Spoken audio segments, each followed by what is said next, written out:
Hey everyone, Pugs here with two new reviews for y'all. Today I'm covering Face Freeze and Glove World R.I.P. So I suppose these are some more episodes with those rare punctuation marks in the title. Though I guess the periods in the second one don't really count, right? I don't know, do those count as punctuation marks? I actually don't know. Well, anyway, none of this is really important. Just more random musings. So let me move on to the part where I say thank you to everyone watching today, and now let's just get right into it. Starting things off today is Face Freeze, and wow, I can't believe we're already here at this episode. Like, we are so close to season 9. Like, we're getting to episodes that were premiering while I had already been enmeshed in the SpongeBob fandom online as a kid. It's kind of weird to be at this point now. Also, I thought this was a season 9 episode, but yeah, very much is not. Before reviewing this episode a couple years back on the forum, I hadn't seen or thought about this episode in at least 5 years. And honestly, after reviewing the episode, I hadn't really thought about it much again until now. So maybe that says where I'm at regarding this one. This episode sees the return of something that I love to see, SpongeBob and Co. hanging out at the Krusty Krab. Like I've said before, this kind of setup gives such a sitcom-like feeling. I love it. I wish my friends would visit me during my lunch break. The episode immediately gets into things with SpongeBob and Patrick doing funny faces at each other. I gotta admire the creativity here with these faces. They're definitely cool and interesting to look at. This episode is kind of like a precursor to season 9B plus in that way, isn't it? Except whereas the expressions in future seasons serve an emotional purpose to convey a specific emotion, the ones here are just done in a kind of shock factor kind of way, so it makes them feel less needed, but I'm still fine with the ones here, let's not get it twisted. We then learn the story of Face Freeze, who ended up getting his face stuck in a funny face. And then Mr. Krabs being the one to set the two straight is a very familiar plot thread, I think. I mean, Sailor Mouth, Life of Crime, Hooky. There's like a number of episodes that do this sort of thing, and I like it, though it usually signals leaning on the child side of the child adult line. SpongeBob and Patrick being unable to help themselves reminds me of karate choppers in the best way. SpongeBob and Patrick assume that Mr. Krabs is wrong after very little evidence, and as you imagine, they soon find out that Mr. Krabs was right after all. The sequence of them making a ton of funny faces is fine, I suppose, but it's not really funny, and it gets repetitive after the first couple. So that's like my main gripe with this episode, really, that it relies too heavily on these faces instead of finding comedy elsewhere. Reminds me of what people think the new episodes of the show do. They're wrong, of course, but it's a funny connection.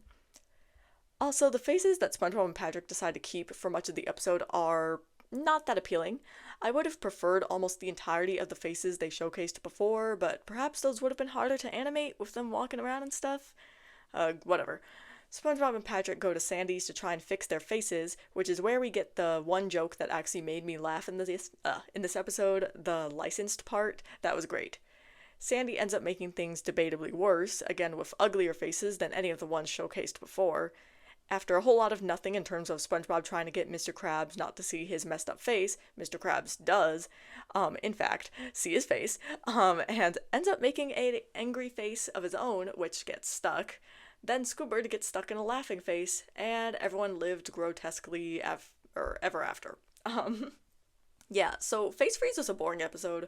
Like, once you take out the shock factor of the faces, it's very similar to the Splinter in that way, though I did find this episode to be mildly more entertaining, but only mildly.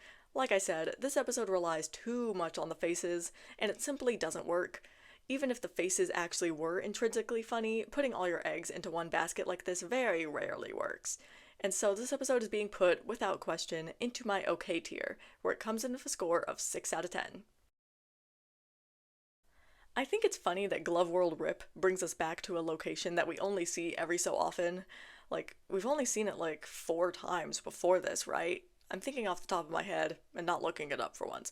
Um, and I think it's funny that it brings us back to this location just to make a whole drama about closing it down. Also, this episode reminds me of the game SpongeBob's Big Adventures, which only existed for like a year. I remember it though. And SpongeBob's Next Big Adventures. And yes, the correlation for this association is laughably weak, but that's just what my mind goes to since there aren't a ton of games that feature Glove World. Although, I will say that now that I've said that, I'm also thinking of the Cosmic Shake and Around the Clock at Bikini Bottom. I was actually just talking to someone about that game the other day. How fun. This beginning bit with SpongeBob and the roller coaster riders is pretty funny and a great action-filled setup to the episode. And when SpongeBob and Patrick show up to the imminently closing glove world, things continue to be pretty funny with the reiteration of the world gone mad joke and the reveal of Patrick being buck naked. I don't always find that kind of joke funny, but it was definitely done well here. And considering we're only like a minute into the episode by this point, I'd say that this is a certifiably excellent beginning. Unfortunately, the glove puns following this are not good, and I know the point is that they're bad, but there'll never be several bad puns later. The next few minutes of the episode are spent in a pretty boring manner, if we're being honest. SpongeBob and Patrick ride all of their favorite, very rickety rides, which show why the park is getting closed down. That reminds me of when I'm at, like, certain amusement parks and the Woodies beat my ass, like, when they need a retracking so bad, or something like that. I like roller coasters, but I'm not a coaster hobbyist, so I don't know all the terms and shit. Anyway, I do appreciate SpongeBob and Patrick's dramatics and solemnness about this whole thing, but other than that, this part isn't all that entertaining to me. The Ferris wheel part was pretty good, though.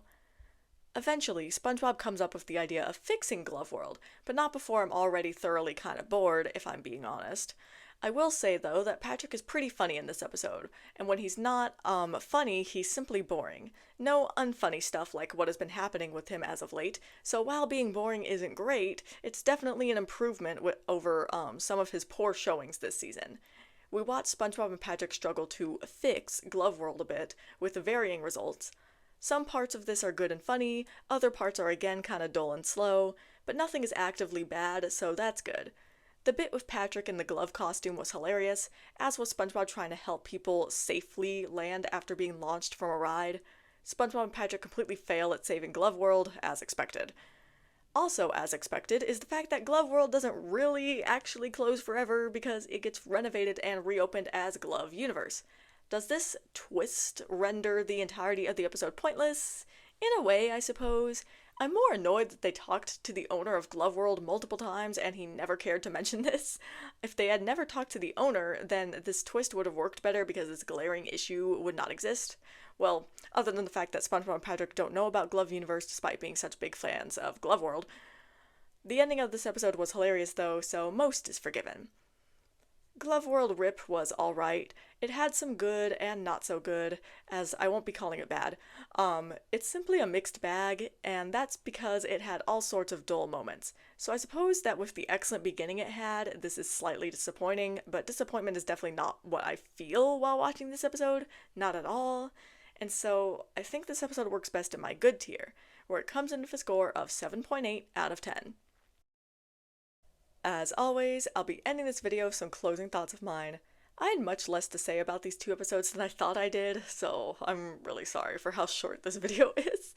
At least I had much less to say about Face Freeze than I thought I did, probably because at its core, it's a rather simple episode, and yeah, I could start really getting into how the fandom acted about this episode, and this, that, and the third, but honestly, the way the fandom treated this episode didn't particularly stand out to me. I'm honestly surprised it's not talked about more, given the newest conversation about the next big meme face. God, I hate that concept for so many reasons. It's so annoying. I almost wish we went back to the kind of discourse middle-aged SpongeBob, had, rather than this new wave of bullshit. Almost. Anyway, I think that's all I can muster up for today's closing thoughts, so I'm gonna go ahead and close things out here, and I'll see y'all in the next review.